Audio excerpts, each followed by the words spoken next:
Selamat datang kembali di pembahasan mendalam kita. Hari ini nih, kita bakal kupas masa yang berat tapi juga penuh harapan dalam sejarah Yehuda.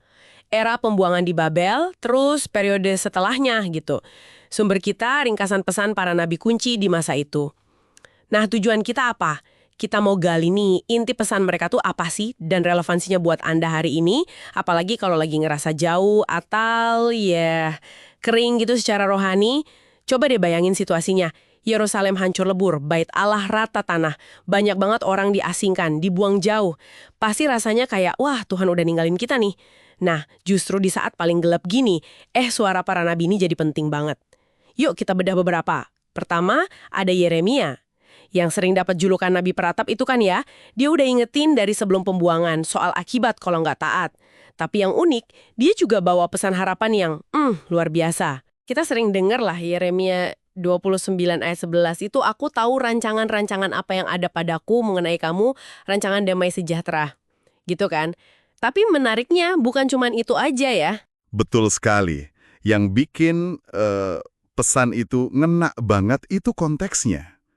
Tuhan justru nyuruh mereka tinggal di Babel loh. Bangun rumah di sana, bercocok tanam, bahkan suruh doain kota tempat mereka dibuang itu.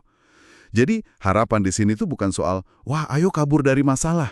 Tapi lebih ke, gimana menemukan rencana Tuhan justru di tengah kesulitan itu. Ini relevan banget kalau Anda mungkin lagi merasa dalam pembuangan rohani. Pesannya itu bukan cuma, sabar ya, nanti juga baik. Tapi lebih ke, cari aku. Temukan tujuanmu sekarang, di sini. Lanjut ya, Yehezkiel. Nah, ini dia bernubuat langsung di tengah pembuangan di Babel. Penglihatannya itu loh yang soal tulang-tulang kering hidup lagi. Ikonik banget. Itu kan gambaran yang kuat banget ya soal pemulihan dari Tuhan. Bahkan dari kondisi yang kayaknya, wah udah nggak mungkin, mustahil. Seperti katanya di Yehezkiel 37 ayat 14, aku akan memberikan rohku ke dalammu sehingga kamu hidup kembali. Dahsyat ya?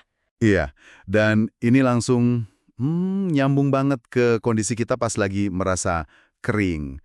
Atau mungkin pelayanan, komunitas, rasanya kok lesu ya. Pesannya Yeskiel itu kayak pengingat kuat gitu. Tuhan itu sanggup menghidupkan kembali apa yang kita rasa udah mati.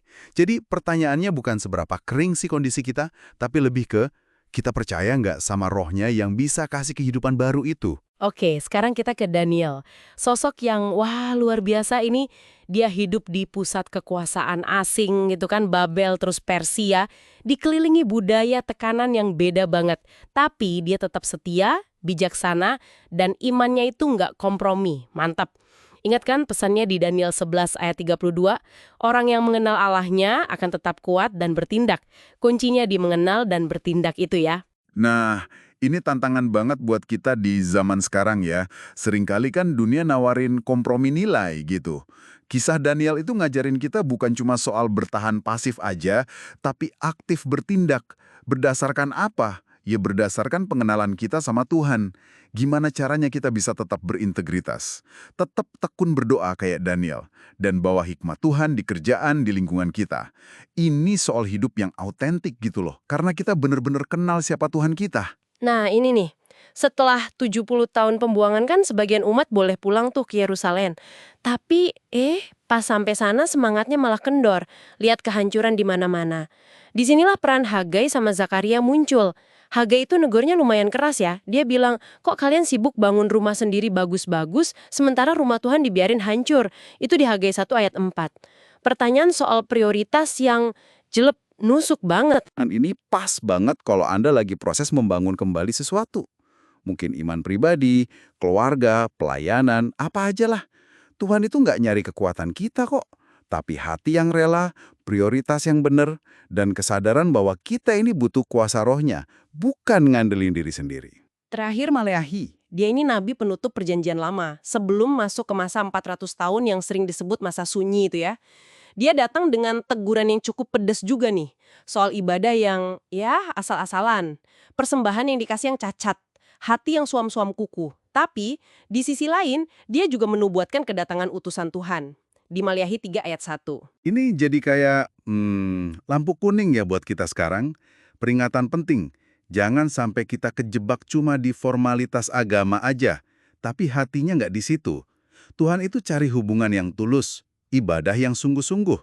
karena dia memang layak dapat yang terbaik dari kita. Sekaligus, ya, pesan Maleaki ngingetin kita buat terus berjaga-jaga sambil menantikan kedatangannya kembali. Jadi kalau kita tarik benang merahnya nih, dari Yeremia sampai Maleakhi, polanya kelihatan jelas ya. Di tengah kesulitan, pembuangan, atau mungkin pas kita lagi lesu secara rohani, Tuhan itu nggak diam ternyata. Suaranya selalu ada. Kadang negur, kadang kasih harapan, kadang manggil buat setia, atau dorong kita buat bangkit dan bangun lagi. Menuntut kesungguhan hati juga. Pesan-pesan mereka ini, wah ternyata nggak lekang oleh waktu ya, masih relevan banget. Betul, dan ini membawa kita ke satu pertanyaan refleksi yang penting buat Anda renungkan nih. Setelah dengar ringkasan ini, kira-kira di area mana ya dalam hidup Anda saat ini, Tuhan mungkin lagi bisikin sesuatu?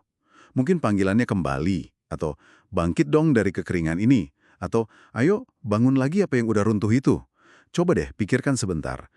Apa ya satu langkah kecil aja yang bisa Anda ambil hari ini sebagai respons, sebagai jawaban atas bisikan itu? Renungkan ya.